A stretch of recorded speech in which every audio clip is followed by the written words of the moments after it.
Good afternoon, ladies and gentlemen, and welcome to a masterclass like no other, hosted by Momentum alongside FinEazy. My name is Pamela Mtanga, and I am your host for today.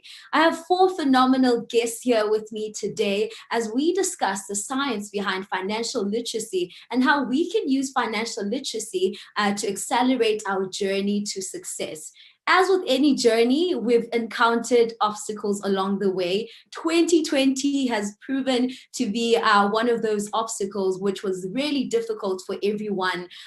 So we've had to change our plans, reframe for success, and we've also really had to figure out how we can circumvent a year that has basically made us pause all our plans and goals for the year. But with every cloud, there is a silver lining, right?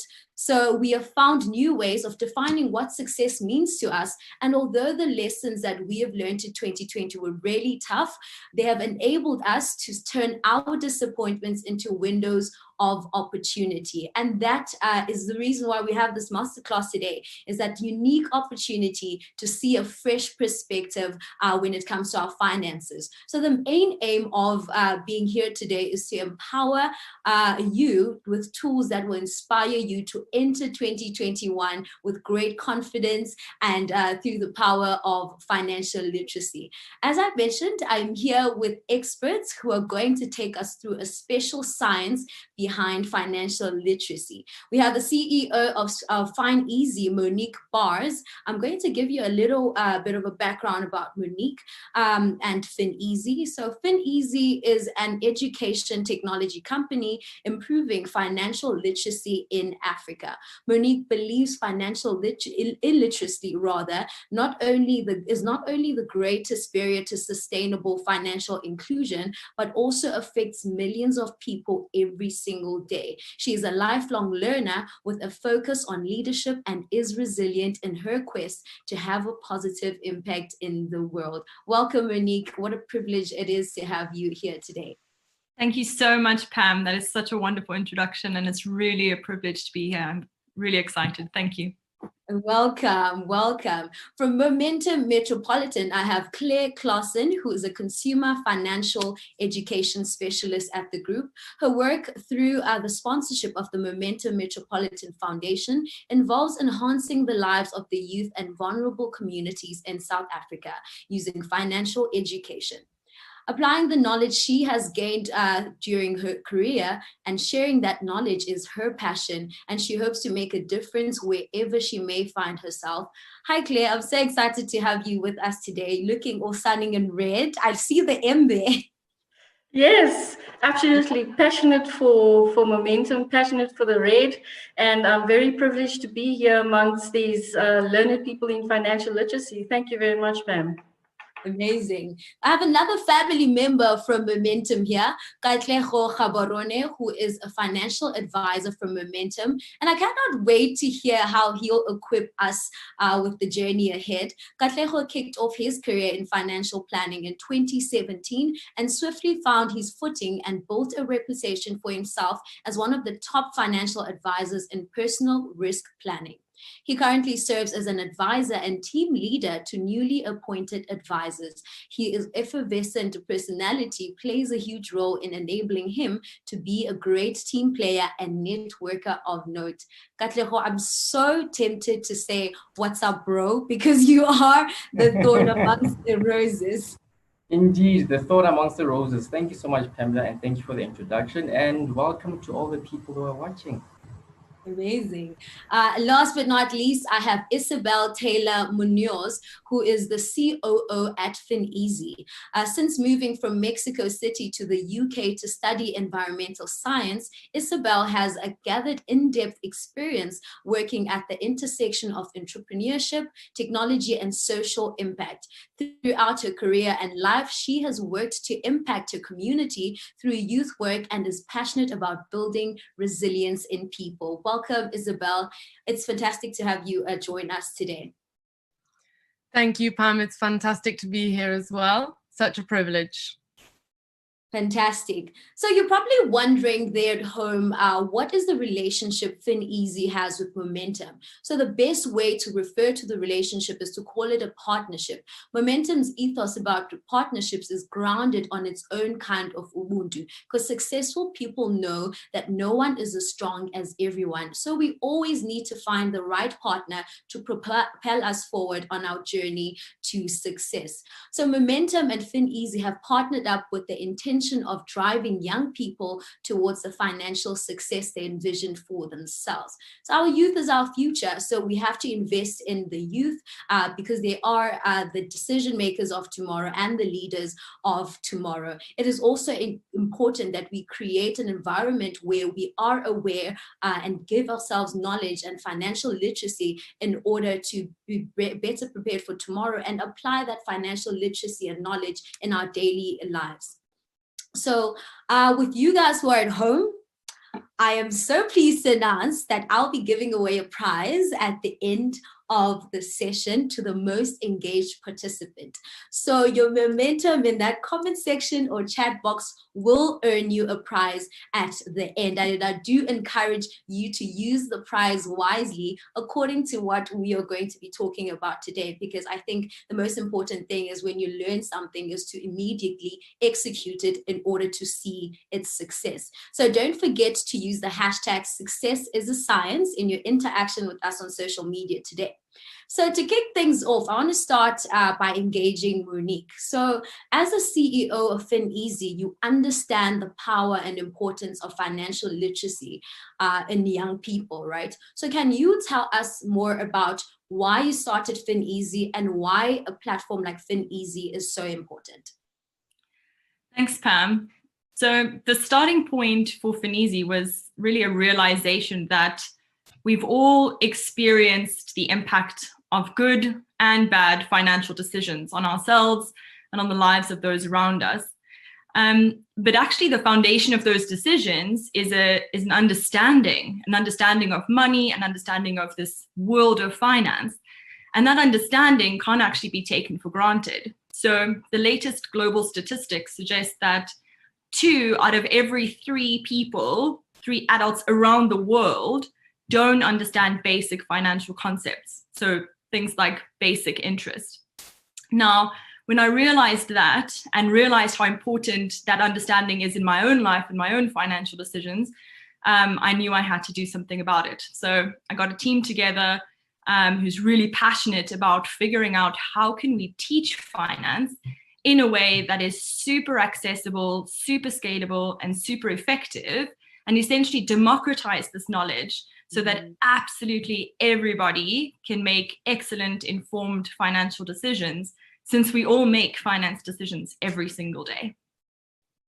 I think the most important thing you mentioned there is democratizing. I think the one misconception we have when it comes to money is that you have to understand tax, the economy, what's happening in another country in order to understand your personal finances, and democratizing that knowledge in order to be accessible to the average person to understand better is really important. So being the CEO of your own tech company specializing in financial literacy, you've probably come across scenarios where there are great need for financial inclusion. So what is financial inclusion, and how do you see FinEazy addressing this on a global scale? I define financial inclusion as active participation in the financial ecosystem with a sustainable benefit to individuals. So when we look at the African continent, we're still seeing less than 70 or more than 70% of adults without bank accounts, which is basically the foundation of being able to participate in more sophisticated products down the line. Credit, savings, investing, that whole lifetime journey.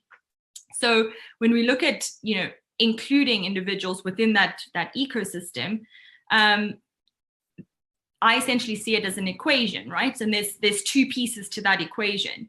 The one is products. And I think fintech is really an exciting space at the moment because there's a lot of work going into making financial products cheaper, more relevant, more accessible to the continent. But at the same time, there's this other side of the equation, which is actually the individual, right? So there can be so many products in the market and they can be affordable and they can be accessible.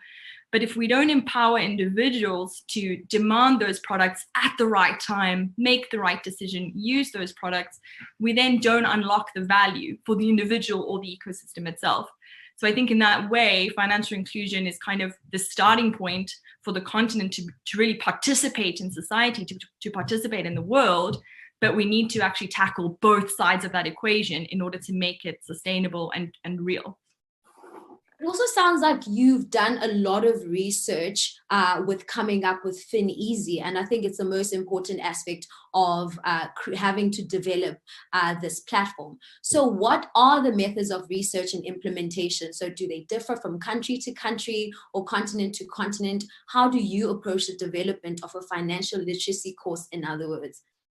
It's a really great question, Pam, because especially at the moment, we're operating across multiple African markets. So we're live in South Africa, obviously, but we're also live in Ghana, Tanzania, Kenya, Mozambique, and the list is getting longer and longer. So the way we've approached it in order to be relevant to all of these markets is by doing a lot of research, because at the starting point, we believe, we're trying to meet people where they're at. This is our core objective, is to meet individuals, meet our users wherever they're at so that they can have the best possible experience.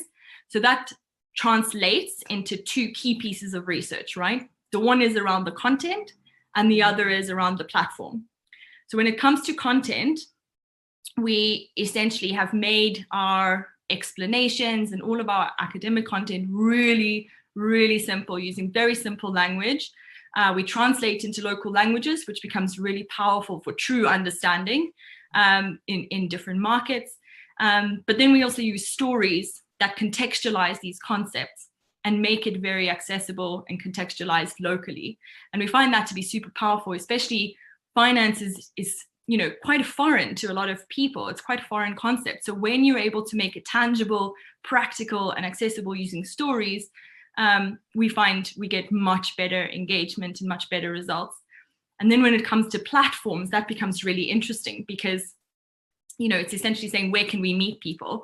So we did do a lot of research on that in each market. And ultimately, the conclusion is a chatbot is really such a powerful medium because we can meet people where they're communicating.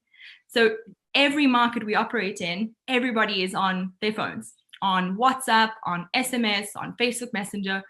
So we find it very powerful to know that if we want to meet people, that's where we should meet them. So we don't have to ask them to go anywhere or do anything different. So a lot of research has gone into finding the right platforms to really deliver content, deliver education, and make it as effective as possible in each market.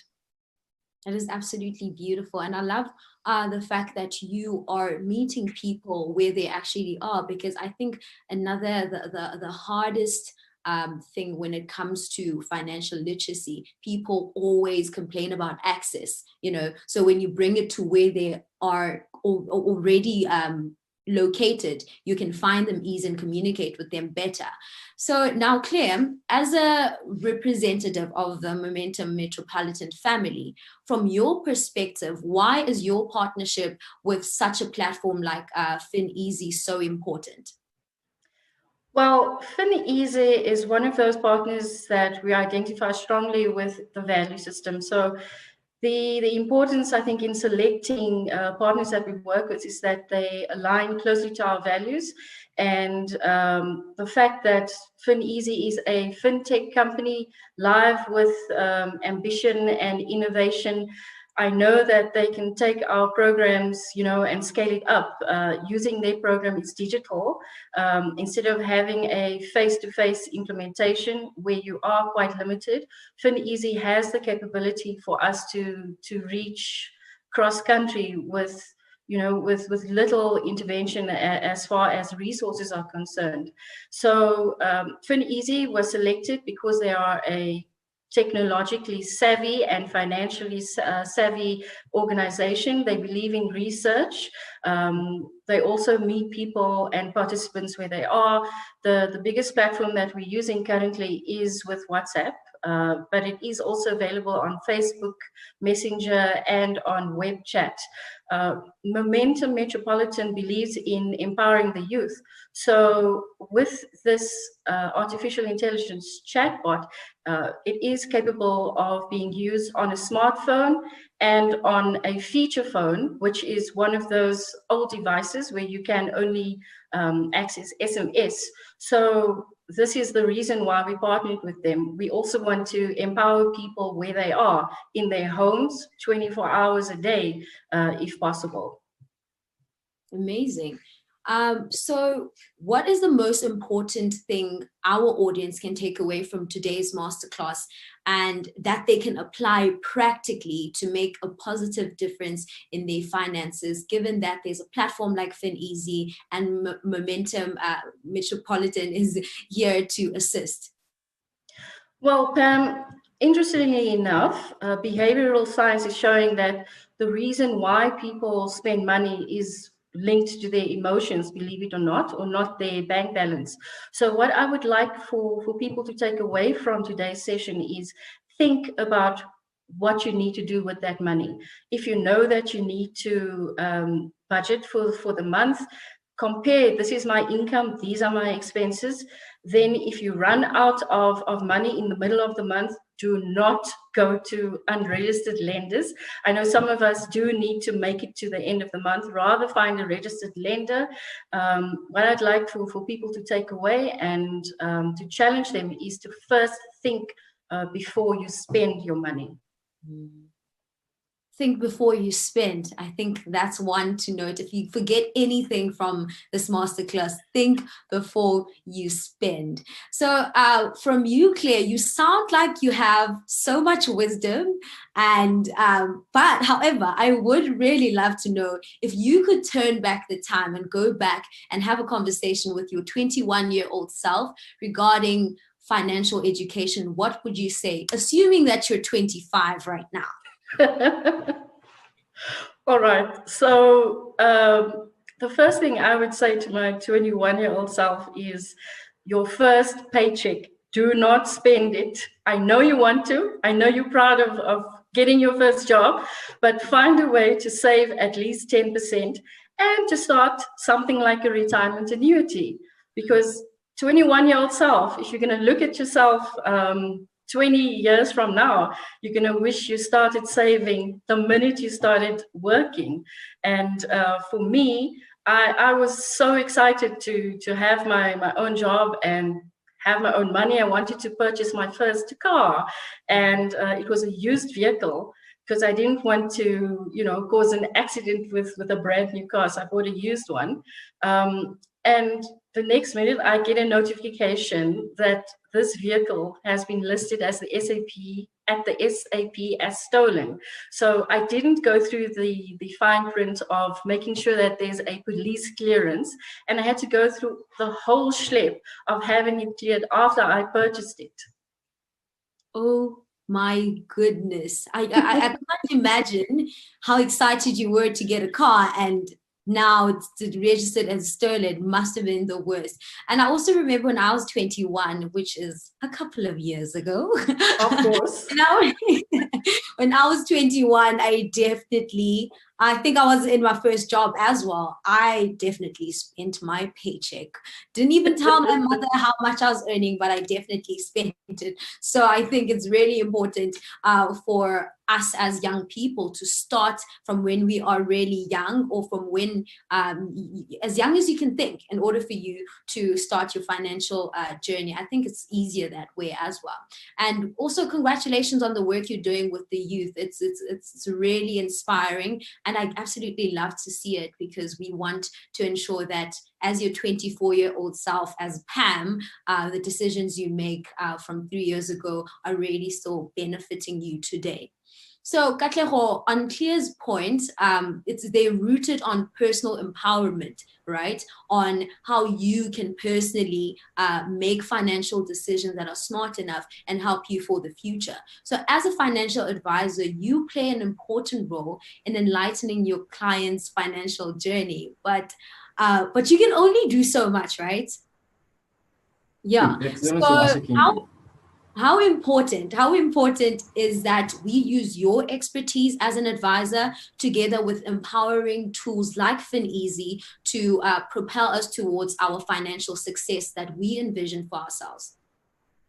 Thanks for the question, Pamela. I like how you use the term journey, financial wellness journey, because just like if one was to take a journey via road trip, they obviously pack up, they know what they need. There's a checklist before you get into a car and drive. So even with us as human beings and as clients, you need to have your own little checklist, so that when you start your financial wellness journey, that you ensure that you have your travel buddy, being an advisor or a financial planner, so that they can be with you there, assisting you along the way. Because it is very vital that one does look up at taking some sort of financial advice, be it from a planner or an advisor, because we look at you holistically. And I'll make reference to Claire, what she said. Younger her would have wished that you should have taken out a retirement annuity at a younger age. And as a financial planner, we look at such things. We look at you holistically. We look at your immediate goals, medium term, long term goals, and we discuss all that. And so it's very, very important that people look into getting financial advice. And because we live in a digital era, it's very easy to get information.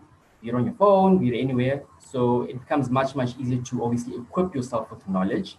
But like I said earlier on, you need to then at least try and have your financial travel buddy in the form of an advisor or financial planner to assist you along the way should you have little hiccups, and to aid you in that sense. And of course, with Momentum having teamed up with UNISA, there is a Momentum UNISA Household Financial Wellness Insights, which if people log on to Momentum's website and scroll down on the landing page, they can actually click on the tab that would send them to this report. And what I like about it is it pretty much gives us 7 habits that I think everyone in South Africa should be looking into, because it will help them with their success to their financial journey. So I'm just going to give reference to 2 or 3 that I personally think we all need to look at. So the first one is looking at creating a map to your journey and creating goals. So I usually tell my clients that have SMART goals, and the word SMART being an acronym. Be specific. Are they measurable? Are they attainable? And are they realistic? And of course, the T being time-based, because it's also have to create some sort of time for them. And having created such goals aligned with a financial planner advisor, they'll help you along the journey to make sure that you reach those goals. And of course, the next one is cover yourself for rainy days. Definitely, because I mean, nobody in the world thought we'd be where we are with the pandemic and lockdown and all that stuff. So always have sort of like a piggy bank for rainy days to safeguard yourself in such situations. And at least you know that you're somewhat comfortable. And I mean, Warren Buffett did say, save first, then spend. So I think we need to change our habits and have a saving culture versus just spending. And now, so it is very important that we equip ourselves.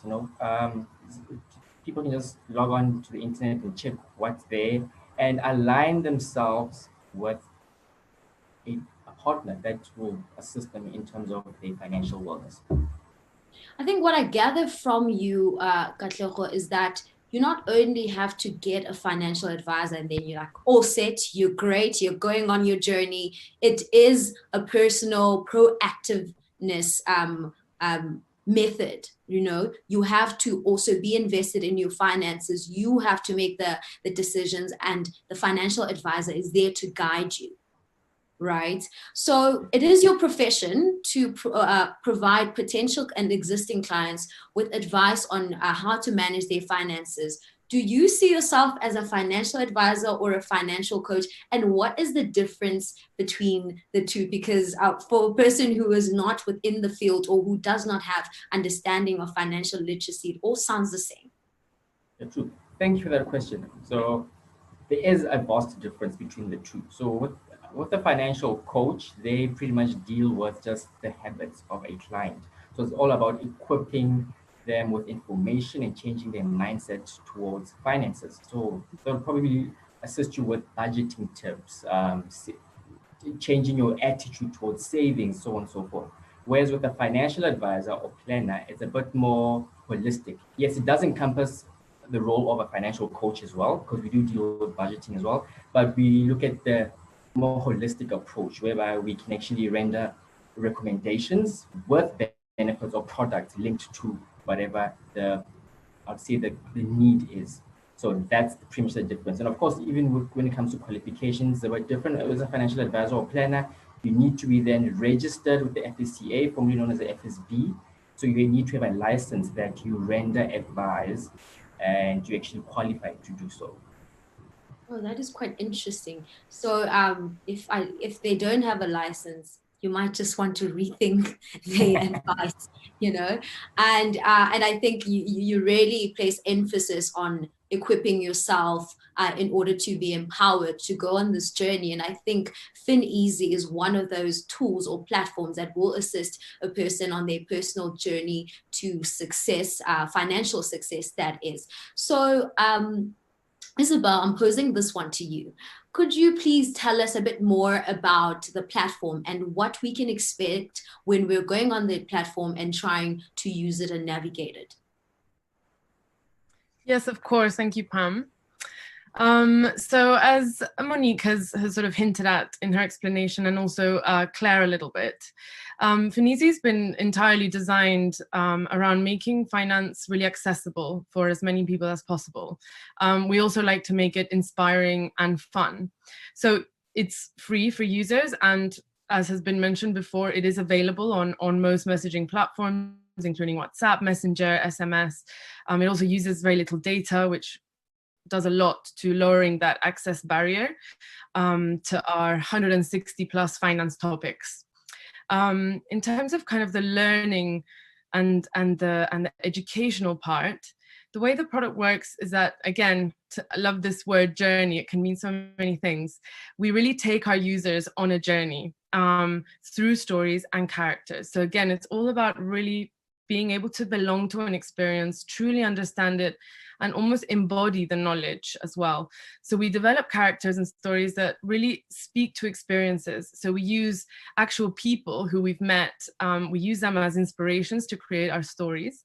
And then really kind of sometimes push them a little bit to an inspirational point. I find the most normal people are the most inspiring people a lot of the time. So we then again, we translate those stories into languages. And again, this is all about access, all about meeting people where they're at. So we go from Zulu speakers in South Africa to Twi in Ghana. We really care about making sure finance can be accessible and really available for people. Finance does not have to be a scary thing. And this is what we're really trying to put across in our product. So as well as all of the translation and localization and stories, we use this gamification idea. So we love to keep the user in the driver's seat. The driver is essentially deciding what the character needs to do throughout their story. And we find that this builds momentum towards a learning journey and gives users real ownership of the knowledge. Of course, this is all done in a safe environment, so they don't actually have to do anything with their money, but we can really start building the sort of path towards behavior change, which is really the key point here. So for example, one of our favorite characters, Zandile, goes from deciding at the beginning whether she should open a bank account to manage her money, all the way to figuring out whether she should invest and what she should invest in. And the user is actively taking Zandile through her decision-making journey. And this is essentially helping us understand and helping the user actually go through kind of behavior change, morph.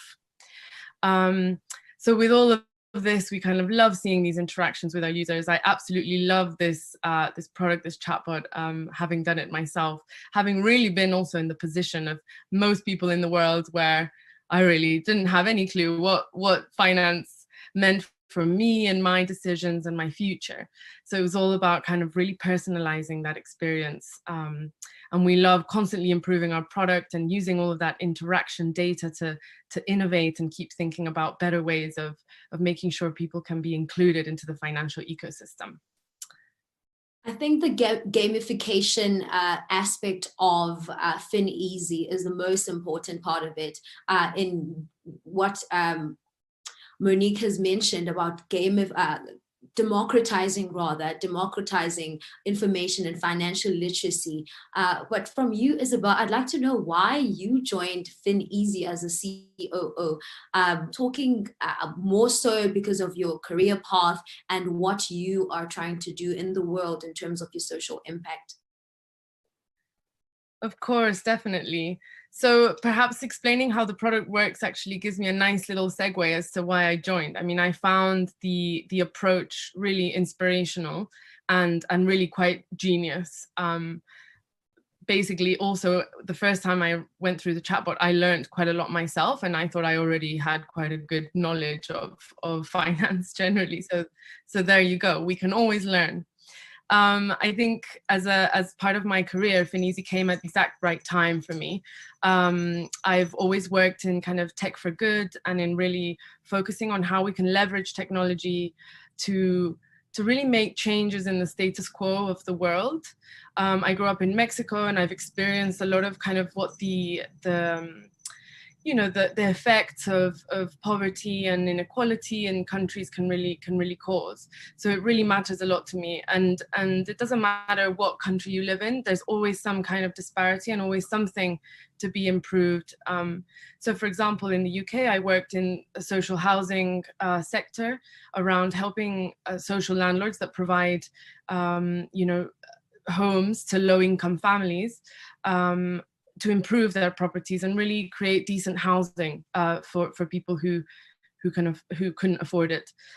So for me, a lot of my career decisions have been around what can I do to really have the biggest impact.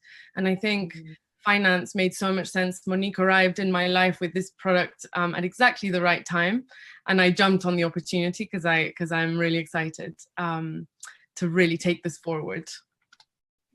You mentioned that you grew up in Mexico, and I would like to know, what do you think are the similarities when it comes to financial literacy across the world, or between Mexico and South Africa? What is really similar? Because I think you speak of you growing up in Mexico and realizing that we still have a long way to go as a world holistically.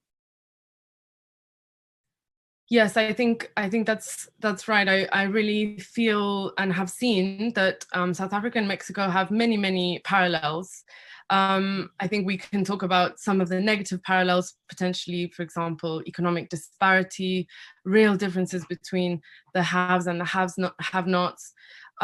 We also have a kind of very wealthy cultural environment, for example. So in Mexico, we also have many different kind of cultures and languages, very similar to South Africa, that has at least 11 languages that I can list on my 2 hands and 1 more finger.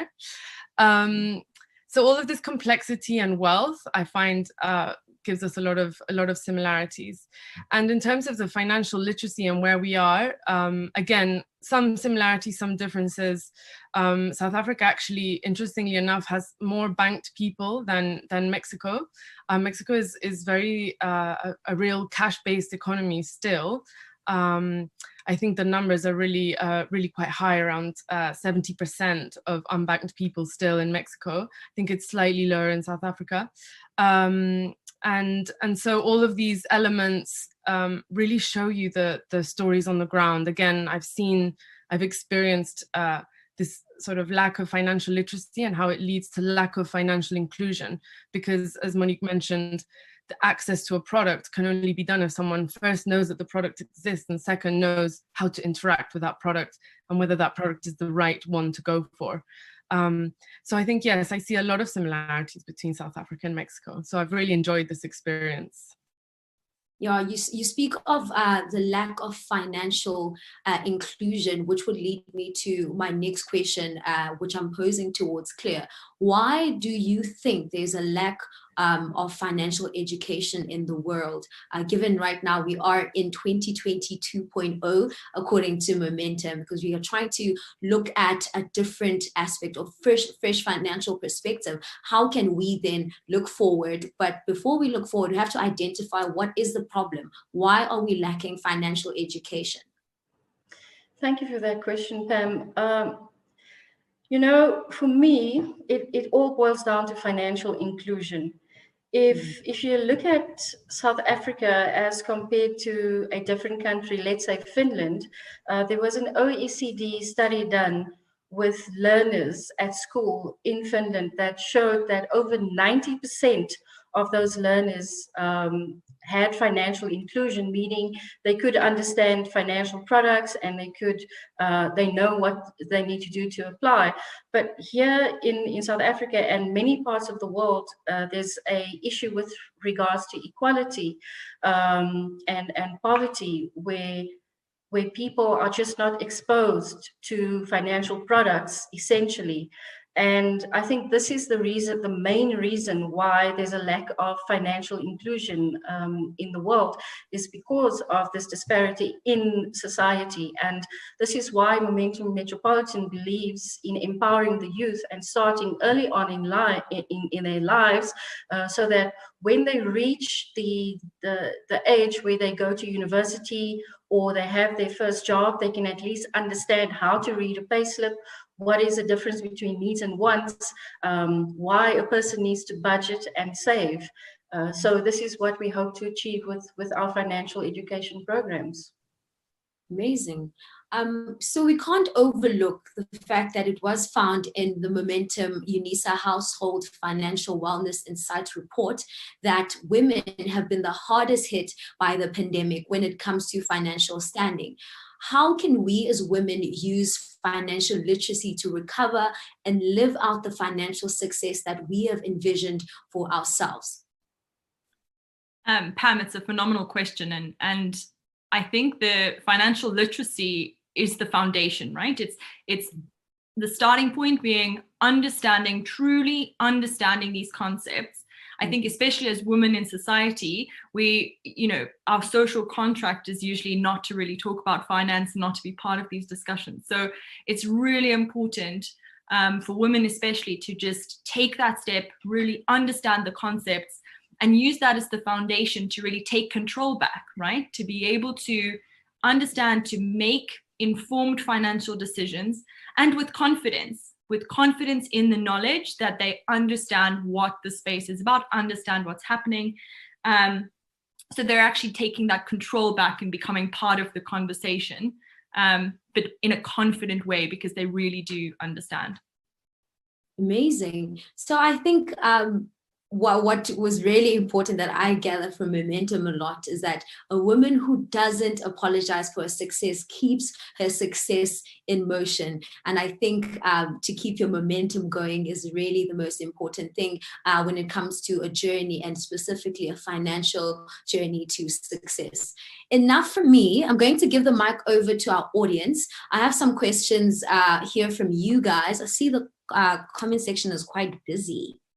I have a question here from Denigo Maswanganye. What tips can you give to people seeing that most were used to getting bonuses in December and are likely not to get that bonus due to the pandemic? How do you people best prepare for 6 weeks spending with just 1 month's salary? And I think this is a really important question. I think it is posed to Katleho. How do you plan for 6 weeks? Because you know what they say, January is 5 months long alone. So how do you use your 1 month salary and stretch it across 6 weeks? Thanks. Thank you for the question, Tiniko. Okay, so I think one needs to look at, first of all, what responsibilities they have in terms of debt repayment. Is there any debt? If the answer is yes, try and at least minimize it as much as possible, because the last thing you need is the interest building up, and come January or February, then you're still in the same position. So rather work on the debt profile first and minimize unnecessary spending. You don't have to have a lavish festive season. You don't have to go on that holiday, wherever. Just keep your spending as minimal as possible. Remember, work on a budget. And the nice thing is you could always just align yourself, like I said earlier on, with someone who can assist you with budgeting tips. Amazing. And I think the most important question that I want to ask you, should another pandemic hit, Katleho? I think that's the most burning question for me. Should another pandemic hit, how do you maneuver around it? From 21 days to 100 and I don't know how many days. How do you stretch your money that far? Thank you for that question, Pamela. I think one thing, what one needs to look at is, first of all, is your spending. It's luxury versus the actual need. What your wants versus your needs as well. You need to then be realistic about it. Do you need that certain subscription, a monthly subscription? You still need it, yes or no? Cut off on certain things you don't really need, because I mean, extra buck can go a very long way in these times, so wherever you can save a little buck, it goes a very long way. And of course, be open to doing comparative quotes with what existing cover that you might have. Do comparative quotes and see where an extra buck can be saved. So be open to that as well, just to see what you can do. And I mean, the nice things with Momentum, on our website, you can actually drop your own quotation, online quotation, and see if it's something you want to look into. Oh, interesting. Thank you so much. This question is posed to Monique. Most times people know what they have to do, but don't do it. How can the app help me get a deeper understanding and apply the things that I know? It's a really good question, because I think one of the things that we really try and do is move from awareness to true understanding, right? Essentially, it's the spectrum. I'm aware of something, which I think most people sit in the awareness space, right? I'm aware that saving is good. I'm aware that I should have, a pot of funds for an emergency. I'm aware of it. The next level is really deeply understanding it, which is the precursor for the behavior change, right? Because I might be aware that saving is good, but until I realize what saving really is, how good it is to earn interest, make my money work for itself, what I can do with those funds, it's hard to kind of create the behavior change. So that real understanding is an important piece. And then I think the reality, we all have to make those decisions, right? So, and even if we understand, sometimes we make bad decisions, but the important piece is actually making that informed decision, right? So it's being able to say, okay, I really understand what this product is. I understand what I should be doing. I'm going to make a different decision. And I know that, I'm expecting, either I'm taking a risk because I think I could get this outcome, but I'm comfortable with the knowledge that it might go wrong, or, I'm going to make an informed decision not to do something that I know I should do, and then learn from it. So it's that movement to behavior change, where it's really making sure it's an informed decision, understanding that I'm not going to do something even though I know I should do it, and then learning from it. That kind of takes it to that next level. So how FinEasy helps is really making it super clear what all the facts are, what the option space is, right? If I want to take a loan, I need to know these are all my formal options, these are my informal options, these are the pros and cons of each, so that I can then make an informed decision and ultimately learn from it if it wasn't the right one. But making that informed decision is the key. And that relies on really understanding the concept, understanding the option space, understanding how I can ask, who I need to ask for more information, and then making a decision with all the knowledge rather than making a decision based on an assumption or a thought. I think straight after the session, I'm going to Facebook and find FinEasy. I need a FinEasy in my life. And I hope you guys in the comment section are also planning to do the same, because it's a really helpful tool on your journey to success. You definitely need to be financially literate, because I think you need an understanding of money before going on this journey to success. You need to understand your money in order to propel yourself forward. One last question is, how do we address the issue of the gender divide for financial literacy between men and women? And I think this question is towards Claire, because I pose it to you because of the financial wellness report. I think it's an insight that women are definitely the hardest hit in terms of the pandemic. But how do we then address that?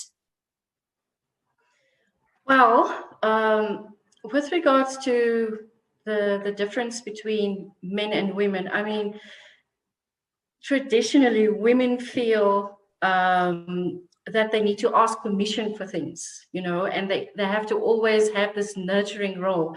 Whereas with men, they kind of grab hold of opportunities.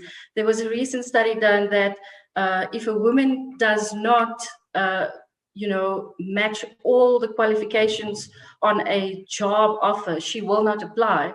Whereas a man, even if they match 70% of the criteria, they will apply. So I think as women, we need to give ourselves permission to take a step of decision making, especially in the home. Work in partnership with your spouse. You can also be the breadwinner. In South Africa, we have a lot of single parent homes where women actually are the front runner in the homes. It has shown that the decision making is there. We just need to step up and take our place. Mm-hmm. If you look at schools, I would just like to make this point. We don't teach financial literacy in schools. So with our programs, we want to work with the Department of Basic Education to include financial literacy in the program. And with our financial education programs, we want to align as much as possible to the economic management science curriculum. It all begins with knowledge. Amazing. I just realized that time flies. We can talk about this topic all day, because it's really imperative for our journey to success, and just to see a fresh financial perspective in these unprecedented times. We need to constantly be willing to learn, which is what I've really gathered from this session today. And just a reminder to everyone at home, it's #success is a science when you're posting on social media, be it on Facebook, Instagram, and other platforms. Please do make sure you use that hashtag and share the knowledge. It will be shared. The link to this particular webinar or masterclass will be shared. So if you didn't get a chance to watch earlier on, or you just joined late, you're definitely going to have to go back and watch it, which is really, really important that you do. Thank you so much to all our panelists for enlightening us with so much information when it comes to financial literacy. But before we go, I want to give you each 2 minutes, just 2 to 3 minutes, where you give me your final word. So if I forget anything from this masterclass, what do you want me to take with when it comes to financial literacy and equipping myself for the future? And I think I will start with you, Isabel. Thank you, Pam. I think the main takeaway from me is around learning and knowledge. I truly believe that there is nothing you can't learn, and finance can absolutely be easy. Amazing. I think there's nothing you can't learn. I think the willingness to learn is a common thread. You have to be willing to learn in order for you to head to your destination. I don't think it's a destination rather, but it's a constant journey of constantly learning. I think, Kat, you are next in line. Would you please give us your final words of wisdom? I would say education is power. Educate, educate, educate. We have platforms, the likes of FinEazy, where you can educate yourself and find all the information that's necessary in terms of your financial literacy and wellness. We have also the MomentumZA Household Financial Wellness Insight Report that's released. You can read up on it as well and get a bit of extra knowledge there pertaining to financial literacy. And should you be interested in aligning yourself with a financial wellness buddy in the likes of an advisor or planner, Momentum has the website where you can actually find yourself an advisor. And even doing so, you need to obviously get someone that you are in line with, someone you will trust, definitely, because financial planning is not just an easy road or journey. You need proper assistance, and you need someone you can definitely trust. So I would say educate, and make sure that whoever you do align yourself with is the right person for you. In addition to educating, I love that you mentioned trust, because you have to trust your financial advisor to give you the best advice in order to where to invest your money, what to invest it in, and how to make these decisions today to help you towards tomorrow. Because I think as a financial advisor, you've probably seen cases where your clients don't really take your advice, and then they end up in a very tight corner because they don't take your advice. And I think you have to trust your financial advisor is one of the most important pieces of advice. Monique, what are your words of advice and wisdom? Thanks, Pam. Just a quick one from me. I think it's a fact that finance is one of those really important resources that can really change your life. And I think we should take it really seriously, because it has such power to change our lives, the lives of those around us, our communities, if we're making the right decisions. So really, let's take it seriously and know that there's really power in taking it seriously.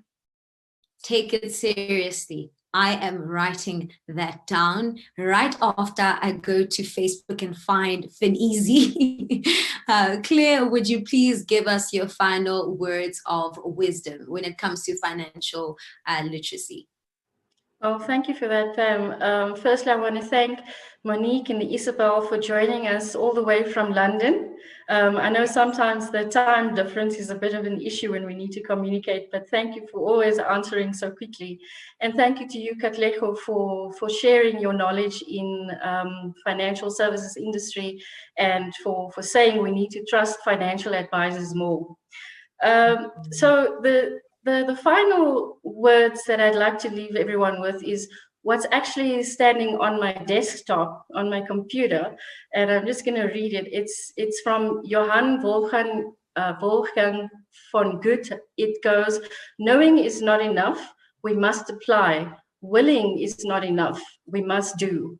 So it all boils down to what you know, what you learn, what you understand, but mostly you need to apply it. Thanks, Pam.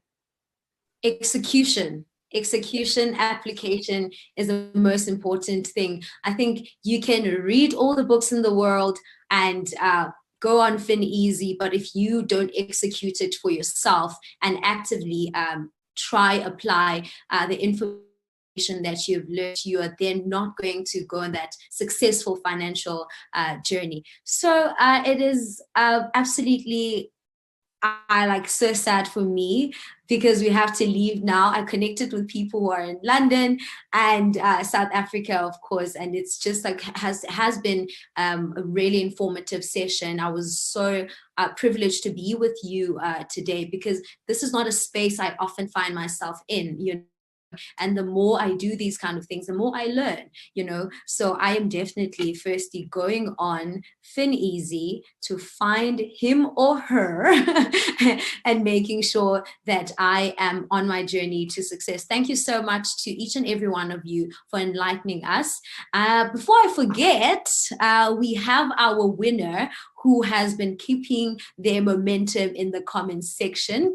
And you guys at home can do a little drum roll because I'm about to announce who the winner is. And the winner of our cash prize is, our online prize rather, is Yaku Martins. Yaku, please do make sure you DM us on social media and please do spend it with me. Remember the important note that we were given is that you must save before you spend. So whatever the price is, please do make sure you use it wisely. And I think that application of and execution of this financial literacy masterclass starts with that prize. So I have a quote here before we depart, and I give you more information, something that you can ponder on rather. If you can't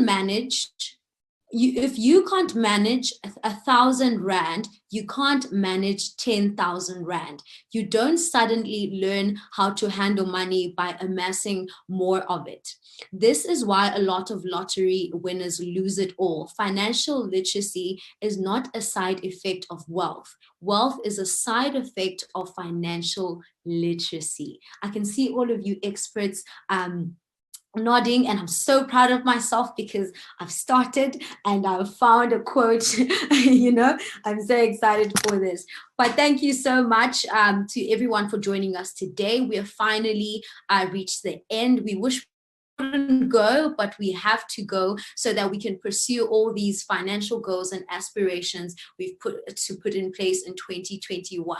So straight after this, contact one of Momentum's financial advisors to walk you through this journey. You can also make use of the free resources available to you. Head to FinEasy's Facebook page and slide into their DMs and begin your financial literacy journey. And of course, visit MomentumZA to download the Momentum UNISA Household Financial Wellness Insights Report for fresh financial perspective. 2021 is yours to claim. I know we were told not to claim 2021, but I'm telling you right now, claim 2021 because it is yours to claim, and you are definitely going to use all these lessons, all these tough lessons that you learned in 2020 to lead you into a financially prosperous future. So go out there and use your momentum and make it a success. My name is MomentumZA. It was lovely being your host today, and to our amazing panelists, thank you so much for joining us, and I will see you guys very soon.